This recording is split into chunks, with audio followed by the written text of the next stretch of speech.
Hi friends, welcome to మన Bommarillu. Upcoming రివ్యూలోకి వెళ్ళిపోదాం. శారద కృష్ణప్రసాద్ ఒక చోట మీట్ అయ్యి అపూర్వ తనతో ఏమేమి మాట్లాడిందో శారద కృష్ణప్రసాద్కి చెప్తుంది. ఒకవేళ నక్షత్ర గగన్ పెళ్లి చేయకపోతే నేను భూమిని గగన్ని శాశ్వతంగా విడతీస్తాను అని వార్నింగ్ ఇచ్చిన విషయాన్ని విన్న కృష్ణప్రసాద్ ఒక్కసారిగా ఆలోచనలో పడతారు. లేదు, ఇలా చూస్తూ ఊరుకుంటే ఆ అపూర్వ అన్నంత పని చేస్తుంది. రోజు రోజుకి తన ఆగడాలు ఎక్కువైపోతున్నాయి. తన్ని ఎదిరించే వాళ్ళు ఎవరు ఉండరని, ఏం చెప్పినా ఆ శరత్చంద్ర బావగారు ఈవిడ చెప్పిందే వింటారని తనకి గుడ్డి నమ్మకం పెరిగిపోయింది. ఇవాళే ఎలా అయినా శరత్చంద్ర గారికి కనువిప్పు చేస్తాను. ఆయనకి జరిగిందంతా చెప్తాను. ఆయన నమ్మినా నమ్మకపోయినా నా వంతు సహాయం నేను ఖచ్చితంగా చేస్తాను. ఎలా అయినా భూమికి గగన్కి పెళ్లి జరిగేలా చేస్తాను అని చెప్పి ఇంటికి బయలుదేరుతారు కృష్ణప్రసాద్. ఇది ఇలా ఉండగా భూమి గగన్ ఆఫీస్కి రీచ్ అవుతారు. గగన్ భూమితో, ఏవండి, మళ్ళీ చెప్తున్నాను, చాలా థ్యాంక్స్ అండి అని అంటుంది భూమి. చూడు, ఇంకొకసారి నువ్వు సరిగ్గా ముందు వెనక చూసుకొని ఏం నోట్లో పెట్టుకుంటున్నావో చూసుకొని తినాలి. అంతేకాని పేపర్ వెయిట్ని ఇంకొకసారి తింటే మాత్రం నేను ఈసారి నిన్ను కాపాడను అని అంటారు గగన్. లేదండి, ఇంకెప్పుడు అలా చేయను అని చెప్పి ఇంక ఆఫీస్లో వర్క్ చేసుకోవడానికి వెళ్ళిపోతుంది భూమి. ఇది ఇలా ఉండగా శరత్చంద్ర అపూర్వ మాట్లాడుకుంటూ ఉంటారు.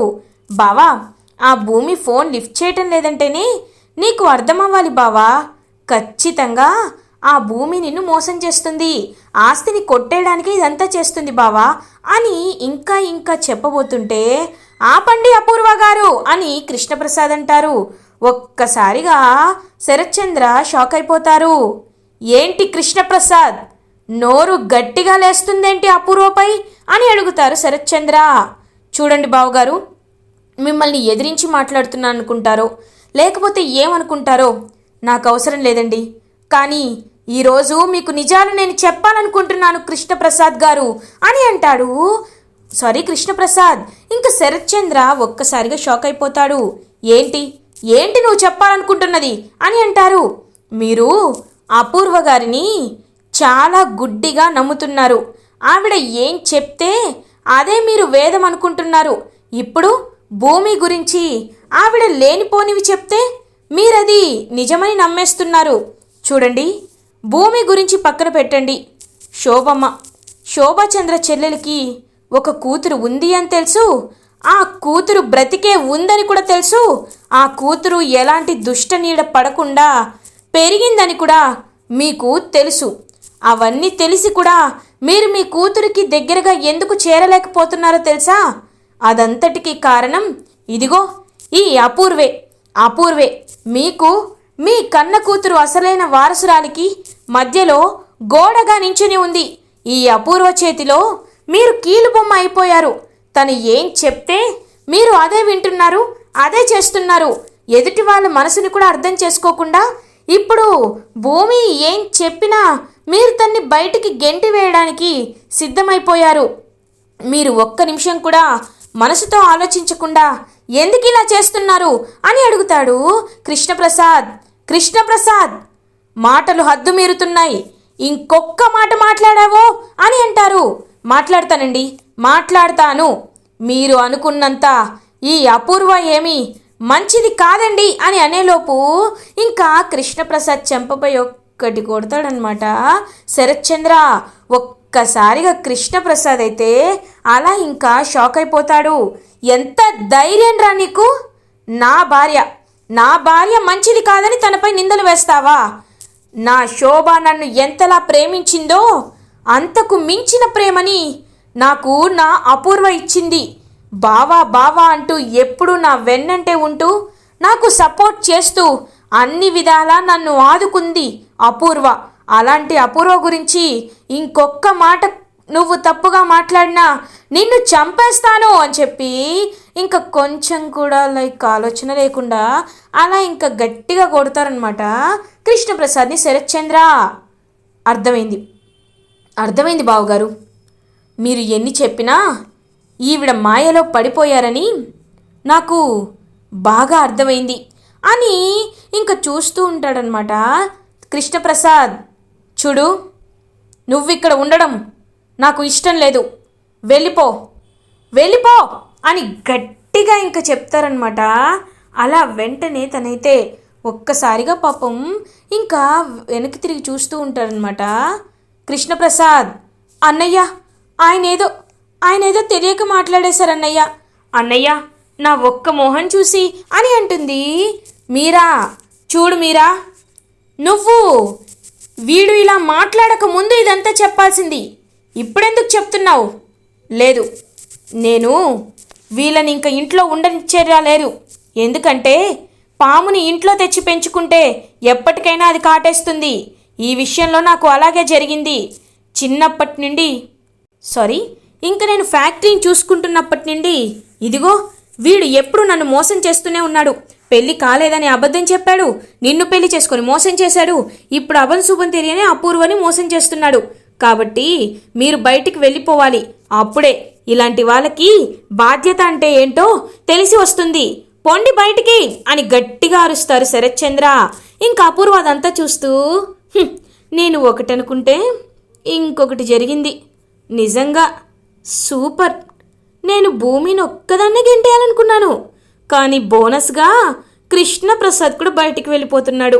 ఏ చెట్టో పుట్టో చూసుకుంటాడులే అని కృష్ణప్రసాద్ వెళ్ళిపోతుంటే, ఆ కృష్ణప్రసాద్ ఏంటి వెళ్ళిపోతున్నావా? అయ్యో బావా, ఎందుకులే బావా అని అంటుంది కావాలని అపూర్వ. చూడపూర్వ, ఇలాంటి వాళ్ళని ఇంట్లో ఉండనివ్వడం కరెక్ట్ కాదపూర్వ, వాళ్ళని వెళ్ళనివ్వు అని అంటారు. బావా, నాకు చాలా బాధగా ఉంది బావా, ఒకసారి వాళ్ళతో వెళ్ళి మాట్లాడతాను అని మాట్లాడుతూ, ఇప్పటికైనా నేనంటే ఏంటో అర్థమైందా కృష్ణప్రసాద్ కేపీ?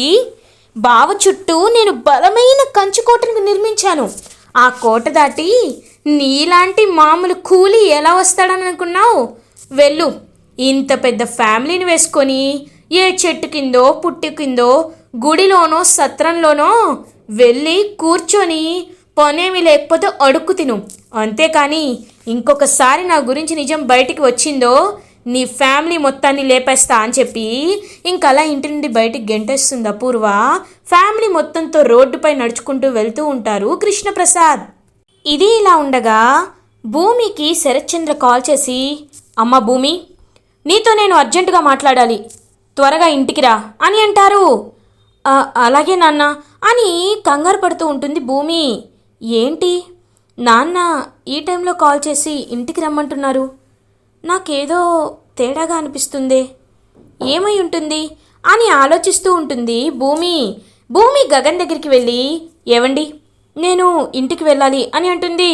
వాట్, ఇంటికా? No way, I have a lot of work, నువ్వు చేయాల్సిన పనులు ఇక్కడ చాలా ఉన్నాయి అని అంటారు గగన్. ఒకసారి మా నాన్నగారు రమ్మంటున్నారండి, అందుకే నేను వెళ్ళాలి, తప్పదు, ప్లీజ్ అండి అని అంటుంది భూమి. చూడు, ఈరోజు నీకు హెల్త్ కూడా బాగాలేదు కాబట్టి నిన్ను పంపిస్తున్నాను, but remember one thing, don't repeat it again, I don't like this, okay అని అంటారు గగన్. అర్థమైందండి, మీకు ఎప్పుడు సెలవు కావాలంటే అప్పుడు తీసుకోమంటున్నారు, అంతే కదా మా మంచి బాస్, వెళ్ళొస్తానండి అని వెళ్ళిపోతూ ఉంటుంది భూమి. తనతో మాట్లాడుతుంటే నాకు ఇంగ్లీష్ మర్చిపోతున్నాను ఛా అని గగన్ అయితే ఇంకా అలా ఇరిటేటింగ్గా ఫీల్ అవుతూ ఉంటాడు. ఇది ఇలా ఉండగా భూమి ఇంటికి రీచ్ అవుతుంది.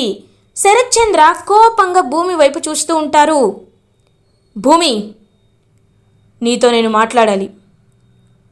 చూడు భూమి, అపూర్వ నాకు ఒక విషయం చెప్పింది. అపూర్వ, నువ్వు ఆ గగన్ గాడి దగ్గర పిఏగా వర్క్ చేస్తున్నావని చెప్తుంది. ఇది నిజమా? నువ్వు నా శత్రువైన గగన్ గాడి దగ్గర పిఏగా పనిచేస్తున్నావా? ఒకవేళ ఇదే నిజమైతే ఒక్క నిమిషం కూడా ఆలోచించకుండా నువ్వు ఇంట్లోండి వెళ్ళిపోయి వాడి దగ్గరే ఉండొచ్చు. ఈ నాన్నగా నేను నీకు ఎంతో ఇవ్వాలనుకున్నాను, నీకోసం ఎన్నో చేయాలనుకున్నాను, నా భార్య కన్న కూతురు కంటే నిన్నే నేను ఎక్కువగా నమ్మాను. అలాంటిది నువ్వు ఆ గగన్ గారి దగ్గర పిఏగా వర్క్ చేస్తున్నావని అపూర్వ చెప్పగానే ఒక్కసారిగా నా మైండ్ అంతా బ్లాక్ అయిపోయింది. ఇది నిజమా అబద్ధమా అనే విషయం నేను సందిగ్ధంలో ఉన్నాను. చెప్పు, అపూర్వ చెప్పింది నిజమేనా? నిజమేనా అని అడుగుతారు శరత్చంద్ర. నాన్న, నేను చెప్తాను, నిజమే చెప్తాను.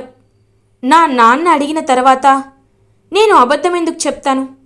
కానీ మీరు నాకు ఒక మాట ఇస్తారా అని అడుగుతుంది భూమి. బావా, ఇవ్వద్దు బావా, ఇది ఇంట్లోనే తిష్టవేయాలనుకుంటుంది బావా అని అంటుంది అపూర్వ. అపూర్వ గారు, నేను ఈ ఇంట్లో ఉండిపోవడానికో ఈ ఆస్తి అంతా తీసుకోవడానికో కాదు. చూడండి నాన్న,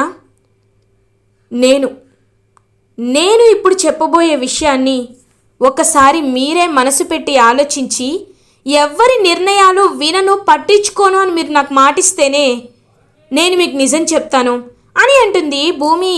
ఇంకా ఆలోచిస్తారనమాట శరత్చంద్ర. చూడమ్మా భూమి, నేను ఎవరి మాటలు ఊరికే వినను. నేను నాకు నచ్చిందే చేస్తాను. చెప్పు, నిజమా అని అడుగుతారు. అవును నాన్న, నిజమే. నేను నిజంగానే గగన్ గారి దగ్గర పిఏగా వర్క్ చేస్తున్నాను. కానీ దానికి కారణం ఏంటో తెలుసా నాన్న? మీరు చెప్పిన ఆత్మాభిమానం అని అంటుంది భూమి. ఒక్కసారిగా శరత్చంద్ర షాక్ అయిపోతారు. ఏంటమ్మా నువ్వు చెప్పేది అని అంటారు శరత్చంద్ర. అవును నాన్న, నేను చెప్పేది నిజం. ఎప్పుడూ ఆత్మాభిమానంతో బ్రతకాలి. ఎవ్వరి ముందు తల వంచకూడదు. ఏది ఊరికినే చేయకూడదు. దేనికైనా ఒక ఆత్మాభిమానం ఉండాలని నాకు మీరే నేర్పించారు కదా నాన్న. మీ అడుగు జాడల్లోనే నేను నడవాలి అనుకుంటున్నాను. ఇంట్లో మీరు నన్ను ఏ పని చేయనివ్వరు. ఒకప్పుడు వంటైనా చేసేదాన్ని, ఇప్పుడు మీరా ఆంటీనే చేయమని చెప్తున్నారు. ఈ ఇంట్లో కూతురిగా నాకు ఇవ్వాల్సిన హోదా ఇచ్చారు. దత్తత కార్యక్రమాన్ని కూడా ప్రారంభించి నన్ను మీ కన్న కూతుర్ని చేసుకోవాలనుకుంటున్నారు. కానీ ఎంత కన్న కూతుర్నైనా ఈ ఇంట్లో కూర్చొని ఫ్రీగా తినాలని నా మనసు ఊరుకోవటం లేదు నాన్న, ఊరుకోవటం లేదు. నేను చిన్నప్పటి నుండి ఎవరి ఇంట్లో ఎప్పుడూ ఫ్రీగా తినలేదు. ఒక్కొక్కసారి నాపై విషం చిమ్మడానికో లేకపోతే నన్ను నింద వేయడానికో అపూర్వ పిన్ని కానీ నక్షత్ర కానీ మొన్న విషం లేని కాఫీ నేను ఇచ్చినా విషం కలిపినట్టు భావించారు. కాబట్టి అలాంటి నింద నాపై ఏదో ఒకటి ఒకవేళ పడినా, ఈ ఇంట్లో డబ్బు నువ్వు దోచుకుంటున్నావని ఎవరైనా నన్ను అన్నా నా ప్రాణం పోయినంత పనవుతుంది. నా ప్రాణాన్ని నేను అప్పటికప్పుడే విడిచిపెడతాను. ఆత్మాభిమానంతో కష్టపడి బ్రతికే నేను ఇలా అందరి ముందు తలదించుకోవడం నాకు ఇష్టం లేదు. అందుకే నేను రోజులో నా సగం టైంని భరతనాట్యం కూచిపూడిలో, మిగతా సగం సమయాన్ని గగన్ గారి దగ్గర పిఏగా జాయిన్ అయ్యాను. అది కూడా గగన్ గారి దగ్గరే. ఎందుకంటే మీకు తెలుసు, నాకు ఆ కుటుంబం అంటే అభిమానం. నేను ఈ ఊరు వచ్చిన తర్వాత నన్ను ఆదరించిన కుటుంబం కాబట్టి వాళ్ళ దగ్గర ఉంటే నాకు అన్ని విధాలుగా ఒక రక్షణగా, ఒక సేఫ్గా, ప్రొటెక్టివ్గా అనిపిస్తుంది. అందుకే నేను అక్కడ ఉంటున్నాను. నా కాళ్ళపై నేను బ్రతకాలనుకుంటున్నాను. ఎవరి ముందు చేయి చాచాలనుకోవట్లేదు. ఇదే నాన్న, ఇదే నేను చెయ్యాలనుకున్నాను. అందుకే ఈ వేరే దారి లేక నేను గగన్ గారి దగ్గర పిఏగా జాయిన్ అయ్యాను. ఇప్పుడు చెప్పండి నాన్న, మీ మనసులోండి వస్తున్న మాట చెప్పండి, నిజం చెప్పండి. నేను చేసేది తప్పా నాన్న అని అడుగుతుంది భూమి. బాగా ఆలోచిస్తారు శరత్చంద్ర. బావా, దీని మాటలేమి నమ్మద్దు బావా అని అంటుంది అపూర్వ. అవునల్లుడు గారు, ఇదిగోండి ఇలాగే మాయమాటలన్నీ చెప్తూ ఉంటారు, అవేమి నమ్మద్దు అని అంటుంది గోరింటక్ పిన్ని. కాసేపు మీరందరూ సైలెంట్గా ఉంటారా? చూడమ్మ భూమి, నువ్వు చెప్తుంది నాకు చాలా క్లియర్గా అర్థమైంది.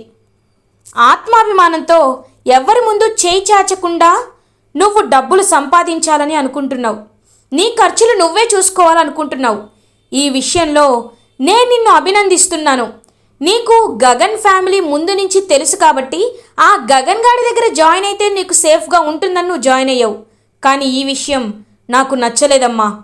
చూడమ్మా భూమి, వాడి దగ్గర పిఏగా పనిచేయాల్సిన కర్మ నీకేంటమ్మా? నాకు ఎన్ని ఆఫీసులున్నాయి, ఎన్ని బ్రాంచులు ఉన్నాయి. చూడు భూమి, ఇప్పుడే చెప్తున్నాను, అపూర్వ అని పిలుస్తారు శరత్చంద్ర. ఏంటి బావా అని అంటుంది అపూర్వ. ఇవాళే నేను శోభాచంద్ర కన్స్ట్రక్షన్స్ మన మెయిన్ బ్రాంచ్కి భూమిని ఎండి చేయాలనుకుంటున్నాను అని అంటారు శరత్చంద్ర. ఒక్కసారిగా షాక్ అయిపోతుంది అపూర్వ. ఇంకా భూమి కూడా షాక్లో ఉండిపోతుంది. నాన్న, వద్దు నాన్న, నాకు ఎలాంటి ఆడంబరాలు ఇష్టం లేదు నాన్న అని అంటుంది భూమి. చూడమ్మా భూమి, దీన్ని నువ్వు ఆడంబరం అని ఎందుకు అనుకుంటున్నావు? నువ్వు నీ శోభమ్మని అమ్మలా అనుకుంటున్నావు కదా. అలాంటప్పుడు తను ఎందుకని నువ్వు వారసురాలివి నువ్వెందుకు కాకూడదు? అందుకే చెప్తున్నాను, ఇప్పుడే నేను ఒక ఆర్డర్ చేస్తాను, ఆర్డర్ని ఇంప్లిమెంట్ చేస్తాను. ఇప్పుడే ఏఓఏలో కూడా మార్పు తెప్పిస్తాను. క్లాస్ తీసుకువచ్చి రేపే నువ్వు ఎండీగా అపాయింట్ అయ్యేలా బోర్డ్ మీటింగ్లో నేను ప్రపోజ్ చేస్తున్నాను. నీకు తెలిసినవి తెలియనివి అన్నీ నువ్వు నేర్చుకోవాలి. కావాలంటే ప్రత్యేక ట్యూషన్ పెట్టించైనా నీకు ఇంగ్లీష్ అన్నీ నేను నేర్పిస్తాను. నువ్వు మాత్రం వాడి దగ్గరికి వెళ్ళడానికి వీల్లేదమ్మా అని చెప్పి ఇంకక్కడి నుండి వెళ్ళిపోతారు శరత్చంద్ర. అలా స్టన్ అయి ఉండిపోతుందనమాట అపూర్వ. గోరింటాకు పిన్ని అమ్మాయి అమ్మాయి అని గట్టిగా పిలుస్తుంది. పిన్ని, నేను వినింది నిజమా పిన్ని అని అంటుంది. ఎంత బాగా అడుగుతున్నావు అమ్మాయి. అవును, నువ్వు విన్నది నిజమే. ఒకటనుకోబోతే ఒకటి జరిగినట్టు దాన్ని ఇంట్లో నుండి పంపించేయాలని నువ్వు అనుకున్నావు. ఇప్పుడు అది నీ నెత్తి మీద ఇప్పుడు అది ఎండీగా కూర్చుంది. ఇంకా ఒక్కసారి అల్లుడుగారు మాటిస్తే ఆయన ఎవరి మాట వినరని నీకు బాగా తెలుసు కదమ్మాయి. ఇప్పుడు నువ్వు ఏం చేస్తావు అని అడుగుతుంది అపూర్వ. ఏముంది పిన్ని, దాన్ని ఎండీగా చేస్తే నా కూతురు ఏమైపోవాలి? ఇప్పుడే వెళ్ళి నేను అడిగి తీరుతాను అని చెప్పి ఇంకా ఆలోచిస్తూ ఉంటుంది. నక్షత్ర దగ్గరికి వెళ్ళేసరికి నక్షత్ర అలా ఇంకా గగన్ ఫోటో చూస్తూ డ్యాన్స్ వేస్తూ ఉంటుంది. అబ్బా, ఇదేమో ఇలా ఉంది. హేయ్ నక్షత్ర, ఇప్పుడు ఏం జరిగిందో తెలుసా? అక్కడ అదిగో ఆ భూమిని మీ డాడీ ఎండీ చేశాడు. శోభాచంద్ర కన్స్ట్రక్షన్స్కి ఎండీ చేశాడు. నీకు చీమ కుట్టినట్టు కూడా లేదా అని అడుగుతుంది అపూర్వ. వాట్? దాన్ని ఎండీ చేశాడా? ఓ మై గాడ్, ఇంకేముంది, మన బిజినెస్లన్నీ లాస్ వచ్చినట్టే. అయినా అదంతా పక్కన పెట్టు మమ్మీ. నువ్వు శారదా ఆంటీ ఇంటికి వెళ్తానన్నావు కదా, వెళ్ళావా అని అడుగుతుంది. ఒక్కసారిగా ఏం చెప్పాలో అర్థం కాదనమాట. ఇంక పాపం అలా తనకైతే అబ్బా పిన్ని, ఏంటి పిన్ని, దీన్ని ఎండీ చేద్దామంటే ఇది ఇప్పుడు ఇలా మాట్లాడుతుంది అని అంటారు. అయినా ఎండీ అయి నేనేం చేస్తాను, నేను బావకి భార్య అవ్వాలనుకుంటున్నాను అని లెక్క చేయకుండా ఉంటుందన్నమాట నక్షత్ర. నువ్వేం చేయలేవులే అమ్మాయి, నువ్వే ఏదోటి చేయాలి అని చెప్పి ఇంకా ఓదారుస్తూ ఉంటుంది గోరింటాకు పిన్ని అపూర్వని. ఇది ఇలా ఉండగా కృష్ణప్రసాద్ ఫ్యామిలీ అంతా ఇంకలా నడుచుకుంటూ వెళ్తూ ఉంటారు. ఏమీ ఇంక అర్థం కాదనమాట పాపం మీరాకి. ఏవండి, అయినా వదిన గురించి మిమ్మల్ని తప్పుగా ఎవరు మాట్లాడమన్నారండి అని అంటుంది. అబ్బా, నీకింకా అర్థం కావట్లేదా? ఆవిడ మనల్ని ఎలా తెలివిగా బయటికి పంపించిందో చూడు. ఇప్పుడు చెప్తున్నాను, నువ్వు ఎన్నైనా చెప్పు, ఆవిడ పెద్ద రాక్షసి. ఇప్పుడు మనం ఉండడానికి ఒక ఇల్లు చూడాలి. ఇప్పుడు నా దగ్గర ఉన్న ఛాన్స్ అదొక్కటే అని ఇంకలా నడుచుకుంటూ వెళ్తూ ఉంటే అప్పుడే ఒక ఆటో వస్తుంది. ఇంకలా కృష్ణప్రసాద్ వాళ్ళ అమ్మ, రేయ్ మనం ఇక్కడ ఉండొద్దురా, మన ఊరు వెళ్ళిపోదాంరా, మనం ఇప్పుడే రైల్వే స్టేషన్కి వెళ్ళాలి అని ఇంకలా వాళ్ళైతే ఆటో ఎక్కడానికి బయలుదేరుతూ ఉంటారు. అప్పుడే గగన్ కరెక్ట్గా ఒక పనిపై ఇంటికి రావడంతో దారిలో వెళ్తున్న గగన్ వాళ్ళని చూస్తాడు. చూసి ఒక్కసారిగా షాక్ అయిపోతారు. ఇంక వెంటనే గగన్, రేయ్ చెర్రీ అని పిలుస్తారు. అన్నయ్య అని చెర్రీ పాపం అలా ఇంకా హక్ చేసుకుంటాడనమాట గగన్ని. రేయ్ చెర్రీ, ఏమైందిరా అని అడుగుతారు. అది కాదన్నయ్య, నాకేమీ అర్థం కావట్లేదు అన్నయ్య, మమ్మల్ని మా మావయ్య ఇంట్లో నుంచి గెంటేశారన్నయ్య. ఇప్పుడు నేను ఏం చేయాలో నాకు అర్థం కావట్లేదు అన్నయ్య అని పాపం బాధపడుతూ చాలా ఏడుస్తూ ఉంటాడనమాట. ఇంకా చెర్రీ, రే చెర్రీ, ఏంట్రా నువ్వు ఏడవడం ఏంటి? చూడు, మీకు ఎవరు లేరనుకున్నారా? నేనున్నాను. మీ అన్నయ్యగా నేనున్నాను. నువ్వు బాధపడక్కర్లేదు. మీకు ఇబ్బంది లేకపోతే మీరందరూ కలిసి మా ఇంట్లో ఉండొచ్చు అని అంటారు గగన్. ఒక్కసారిగా కృష్ణప్రసాద్ షాక్ అయిపోతారు. అన్నయ్య అని అంటాడు. పాపం చెర్రీ ఇంకా కృష్ణప్రసాద్ చాలా ఎమోషనల్గా గగన్ని హక్ చేసుకుంటారు. గగన్ ఒక్కసారిగా ఇంకా అలా షాక్లో ఉండిపోతాడనమాట. థ్యాంక్స్ రా, నేను నీకు ఎంతో ఎంతో అన్యాయం చేశాను రా. నేను చేసిన పాపం వల్లే ఇవాళ నేను రోడ్డు మీద పడ్డానురా. కానీ నువ్వు మమ్మల్ని చూసి నవ్వుతూ నీకేమీ పట్టనట్టు వెళ్ళిపోవచ్చు. కానీ నువ్వు అలా చేయలేదు. నువ్వు మమ్మల్ని ఎంతో ఎంతో ఆదుకుంటున్నావురా. నీ రుణాన్ని నేను ఎలా తీర్చుకోనురా అని పాపం చాలా ఇంకా బాధపడుతూ హక్ చేసుకుంటారు. ఇంకా గగన్ వాళ్ళ నాన్న కృష్ణప్రసాద్ని చూస్తూ ఉండిపోతాడు. ఇలా ఎపిసోడ్ ఎండ్ అవుతుంది. ఫర్దర్ ఎపిసోడ్ రివ్యూస్ ముందుగా మీకు కావాలి అనుకుంటే మా ఛానల్ని సబ్స్క్రైబ్ చేసుకోండి. Thanks for watching.